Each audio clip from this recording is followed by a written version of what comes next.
cream. So cream for your soups, cream for your dessert and what have you.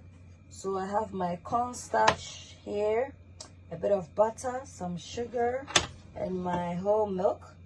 I'm just gonna start by putting in the cornstarch and the sugar.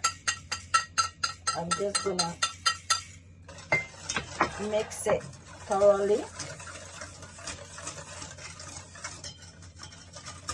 So to avoid lump, stir it and then add in the butter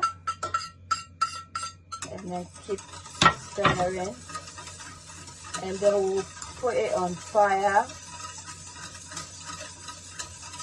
Continually stir it so it thickens up. So once our thick, see the consistency, we'll set this aside, allow it to cool, and then we are good to go. Yeah, give me a thumbs up for like if you like the recipe. Don't forget to comment, don't forget to share the video. Thank you. Thick, see the consistency, we'll set this aside, allow it to cool, and then we are good to go. Yeah, give me a thumbs up for like if you like the recipe. Don't forget to comment, don't forget to share the video. Thank you.